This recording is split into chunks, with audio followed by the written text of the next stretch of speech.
At 12:48 in the morning on Friday, August 14th, 2026, something entered the atmosphere above eastern Washington state, and nobody on Earth had any idea it was coming. Not a single telescope was pointed at it. Not a single tracking system had logged its existence. Not one warning. Out to the people sleeping across the Columbia Basin directly beneath it. The first anyone knew about it was when the sky turned white. And when I say white, I do not mean a brief flash like distant lightning. I mean a sustained, blazing, blue-white light that was bright. Enough to penetrate closed curtains and wake people out of a deep sleep in rooms where the windows faced the wrong direction. People in the Spokane Valley who were asleep had the light come through their bedroom walls before they heard anything. And then came the sound, a deep, rolling concussion that arrived minutes later, the delayed shock wave of something that had already ceased to exist by the time they looked up. This was designated Fireball Event 6582-2026 by the American Meteor Society.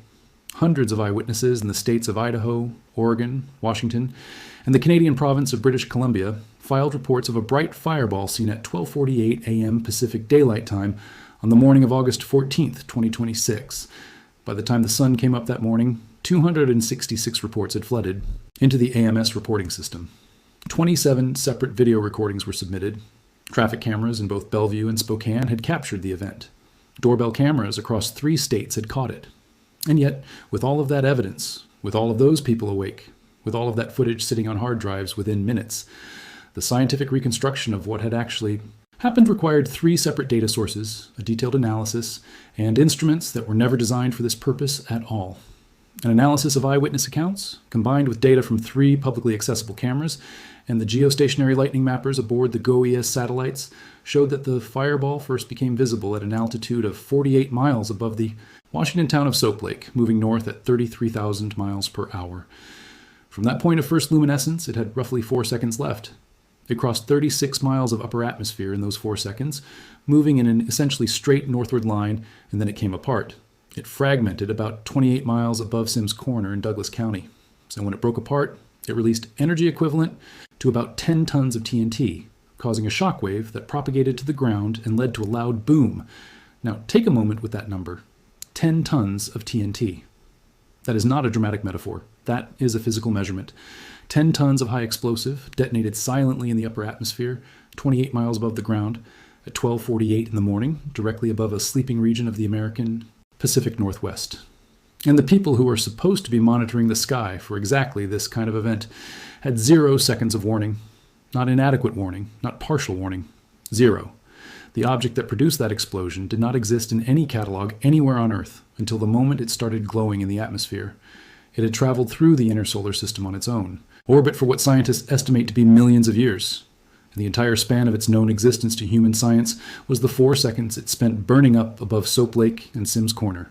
The fireball fragmented about 28 miles above Sims Corner in Douglas County after first becoming visible roughly 48 miles above Soap Lake, traveling north for about 36 miles at 33,000 dynamite cutter pitch. When it broke apart, the fireball unleashed an energy of 10 tons of TNT, creating a pressure and shock wave that spread to the ground. One resident in Spokane Valley later told a reporter he initially thought something had exploded at a neighbor's property.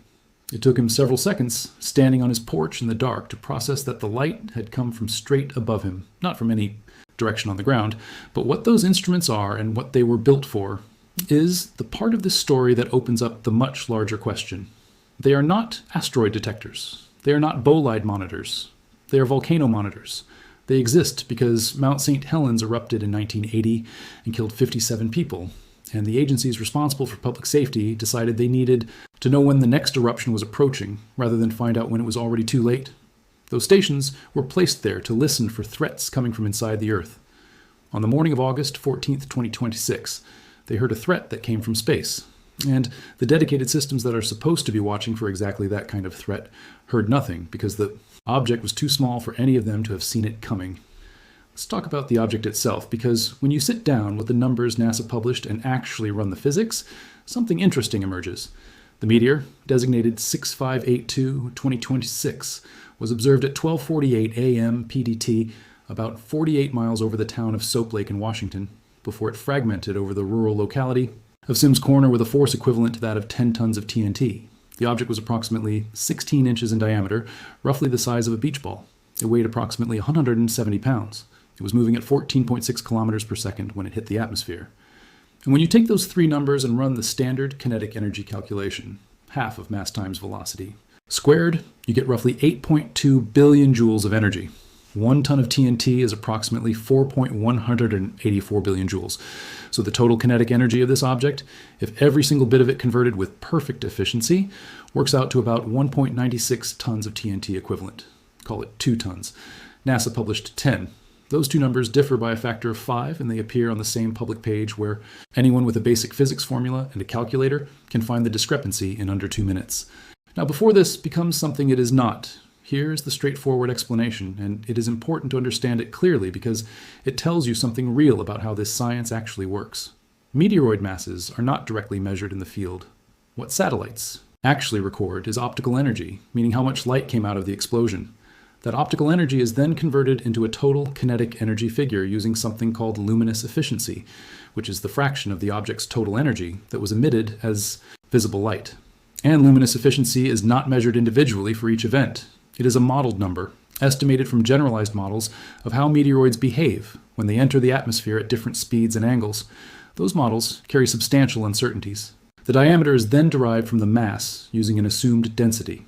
Every single step in that chain multiplies the error range of the previous step. A factor of 5 difference between two numbers in the same public data release is not evidence of anything being hidden. It is evidence that at least one of those figures is a rough engineering estimate published without its uncertainty range attached. If an agency were concealing something, it would not leave two mutually contradictory numbers sitting in plain view on a publicly indexed web page. But there's a secondary detail buried in those published figures that is worth understanding on its own terms. The published size and mass together imply a bulk density for this object of roughly 2,200 kilograms per cubic meter. A typical stony meteorite, the most common type that falls to Earth, usually runs around 3,000 kilograms per cubic meter. The Washington object's implied density is more consistent with a porous, carbon-bearing body, something loosely packed internally, with significant void space, than with a dense ordinary. Chondrite. That matters for one specific reason that connects directly to where this object likely came from, and we will get to that shortly. The speed matters just as much as the density. NASA confirmed that the meteor 6582, 2026, was not part of the Perseid meteor shower that was currently prominent in the night sky and had recently gone through its peak on August 12th. That confirmation is more significant than it might initially appear. The Perseid shower, which was still active that same night, delivers particles to Earth's atmosphere at approximately 59 kilometers per second. This object entered at 14.6 kilometers per second, roughly 1/4 of that speed. In the context of objects hitting Earth's atmosphere, 14.6 kilometers per second is genuinely slow, and that low entry speed is not a random or arbitrary data point. It is a diagnostic. It tells you, with considerable precision, where this rock was in the solar system before it arrived here. An entry speed of 14.6 kilometers per second means the object was traveling on an orbit around the Sun that was very similar to Earth's own orbit, low eccentricity, low inclination, a distance from the Sun near 1 astronomical unit. It was going in roughly the same direction we are going in roughly the same plane of the solar system. Earth effectively caught up to it rather than hitting it head on. This is fundamentally different from a fast cometary particle on a retrograde orbit slamming into us at full relative velocity from the opposite direction. And that orbital profile, prograde, low inclination, inner solar system geometry, points to a very specific region of the sky that this object would appear to originate from when viewed from the ground. That region has a name. It is called the anti-helion source. The anti-helion source is not a meteor shower in the conventional sense. There is no parent comet, no debris trail you can point to on a star chart. It is a broad, diffuse, permanently active region of sky centered roughly opposite the Sun, near the plane of the solar system. The objects that appear to come from it travel on prograde, low inclination orbits with distances near 1 astronomical unit. They are asteroidal bodies, not cometary ones, going the same direction we are in roughly our orbital plane, which Earth encounters by running into them from behind in the direction away from the Sun. When you work out the trajectory from NASA's own published start point above Soap Lake and end point above Sims Corner, you get a heading of approximately due north within a fraction of a degree of true north. And when you calculate where the anti-helion radiant was positioned above central Washington at exactly 12:48 in the morning on August 14th, it sits at roughly due south. An object appearing to come from due south travels due north. The August 14th fireball traveled due north. The speed is squarely in the anti-helion range. The shallow approach angle is consistent with anti-helion geometry. The behavior of the object, surviving deep into the atmosphere, generating a sonic boom detectable at ground level, is asteroidal rather than cometary. 4 independent lines of evidence, trajectory heading, entry speed, approach angle, and physical behavior, all point to the same source region of the sky. And that is where the story stops being about one fireball above Washington state and starts connecting to something that researchers began tracking months earlier, something that had already generated significant attention in the meteor science community well before August 14th arrived. To understand why the August 14th event matters beyond Washington state, you have to go back to March 2026, because that is when the data started saying something that scientists could not easily dismiss. The number of large fireball events, those seen by 50 or more witnesses, roughly doubled in Q1 2026 compared to the 5-year average. But the total number of fireballs remained broadly normal. More rocks were not hitting Earth. The ones arriving were simply bigger. That distinction is critical, and it is the part that most of the early media coverage collapsed into a single misleading headline. This was not a story about more meteors. It was a story about a specific size class of object arriving at an anomalous rate from a specific direction in the sky. And that is a fundamentally different signal with fundamentally different implications. In the first quarter of 2026 alone, the American Meteor Society logged more than 2,000 fireball events, the most in its 15-year record. The rate of big, well-witnessed fireballs sat 3.9 standard deviations above the 2018 to 2025 baseline, odds of roughly 1 in 21,000. Under standard statistical frameworks for modeling how often rare independent events occur, that is not a result you attribute to chance and move on. That is a result that demands an explanation. And the explanation that the meteor science community found most plausible, stated plainly in the AMS analysis and supported by the radiant data, was a stream of debris from a relatively recent asteroid disruption somewhere in the inner solar system. A collision, a rotational failure, or some other fragmentation event that scattered material along an orbit Earth is currently passing through. That would be genuinely new science. It would not require anything exotic or conspiratorial. It would be a perfectly natural phenomenon that simply has not been documented before at this scale, because the monitoring infrastructure that would detect and characterize it comprehensively is still being assembled. Then the physical evidence arrived on the ground, and it made the directional signal harder to argue away. A 7-ton, 2-meter asteroid entered over Lake Erie at 8:57 a.m. EDT on March 17th, producing sonic booms across northeastern Ohio and into Pennsylvania, with energy release estimated at 250 tons of TNT. Recovered meteorites were confirmed as eucrites, part of the HED family, howardites, eucrites, and diogenites, a class associated with differentiated asteroids, likely in the Vesta family. 4 days before that, on March 13th, a daylight bolide over Western Europe generated over 3,000 witness reports and dropped fragments later identified as diogenites, also HED achondrites, also traceable to the Vesta family of asteroids. 2 HED achondrite falls in 9. Days from Germany and Ohio, respectively, is statistically remarkable on its own. These meteorite types originate from differentiated asteroids, likely in the Vesta family. The 2 falls are separated by 98.2 degrees of sky, meaning they arrive from entirely different orbital directions and are not part of a common stream. 3 confirmed meteorite falls in a single month, against a worldwide baseline of roughly 10 recoveries.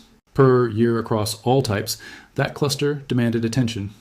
Now, a NASA researcher named Althea Moorhead at the Meteoroid Environment Office published a paper in July applying statistical regression to the total fireball counts from early 2026 and found the number of events reported was broadly in line with overall activity patterns, with little evidence for a statistically significant excess in raw counts. That result is legitimate on its own terms and should not be dismissed. But read carefully what it actually tested. It tested counts, how many fireballs were reported in total. It did not test radiance. It did not test where in the sky those fireballs were coming from. It did not test the directional concentration around the anti-helion source. It did not address the sonic boom rate, the head meteorite cluster, or the anomalous size. Trajectory-resolved fireballs arrived from one narrow band of ecliptic sky. The null result confirmed something nobody was seriously claiming, while the questions that actually mattered stayed unanswered. The trend had already produced tangible results. Within 9 days, 2 head achondrite meteorites fell in Germany and Ohio, respectively. That timing aligns directly with what the anti-helion analysis predicts.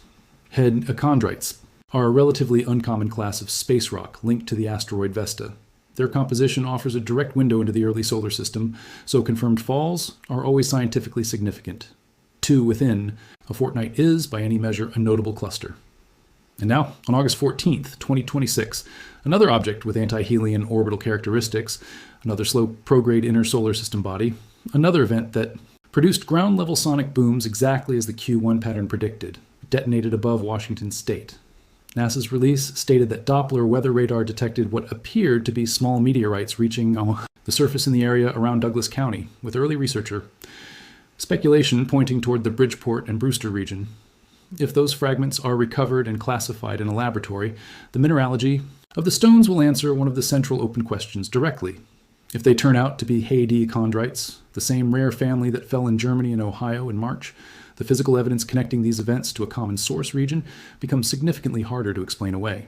On February 14, 2026, at the American Association for the Advancement of Science annual meeting in Phoenix, Arizona, Kelly Fast, NASA's acting planetary defense officer, detailed the discrepancy between estimated and detected populations of near-Earth asteroids larger than 140 meters. The figures indicate approximately 15,000 undetected asteroids remain unlocated, a reality she described as her primary concern, telling the conference it keeps me up at night. And that figure applies only to the 140-meter threshold, the size class those surveys were actually designed to reach. Below that threshold, at the scale of the Washington object, at the scale of the rock that detonated above Chelyabinsk, Russia, in February 2013, releasing 500 kilotons of energy and injuring over 1,500 people, the coverage is not partial. It is not incomplete. It is essentially zero. We are not underwatching this part of the threat. We are not watching it at all. The Washington fireball was approximately 350 times smaller than the floor those surveys were designed to monitor. It was not merely undetected. It was undetectable by any system currently in operation, right up until the precise moment it began glowing in the atmosphere. There was no warning possible. There was no warning given. There was no warning to give. And what actually caught this event tells you everything about where planetary awareness stands in August 2026. The dedicated space-watching infrastructure saw nothing. The object that found it was a weather satellite, specifically the geostationary lightning mapper aboard the GEOS satellite system, an instrument built to map lightning strikes for meteorologists, which detected the optical flash from the explosion because superheated atmospheric oxygen glows at almost exactly the same wavelength as a lightning discharge. Nobody designed that system to catch incoming asteroids. It does so because physics operates independently of institutional intent. Traffic cameras caught it, doorbell cameras caught it, a network of volcano monitoring stations in the Cascade Range heard it, and the Cascades Volcano Observatory, which exists specifically because Mount St. Helens killed 57 people in 1980, had to spend the hours of August 14th determining that the unusual pressure signal appearing simultaneously on 5 of its own stations was not volcanic in origin, attributing it correctly to an atmospheric airburst, and communicating that conclusion publicly. They did all of that correctly, and they did it quickly. But the deeper reality remains unchanged. There is no dedicated national infrasound network in the United States for detecting incoming bolides. What exists is a patchwork, the international monitoring system originally built to detect clandestine nuclear weapons tests, a handful of university research arrays, and volcano stations like these 5 that happen to be positioned within range. As the researchers who study this have said with complete honesty, this event was measured in unusual detail because it happened to explode directly over a volcano observatory's listening range. An identical object detonating above the Great Plains would have been recorded by far fewer instruments. Humanity recently achieved something extraordinary. NASA's DART mission successfully altered the orbit of an asteroid moonlet through kinetic impact. For the first time in history, humanity demonstrated a practical planetary defense capability. But DART also revealed a paradox. Deflection technology is advancing faster than detection completeness. Humanity is gradually learning how to push asteroids away while still struggling, to guarantee early detection of all smaller near-Earth objects. That asymmetry is the defining problem of planetary defense right now. We have proven we can move an asteroid if we know it is coming with enough warning time.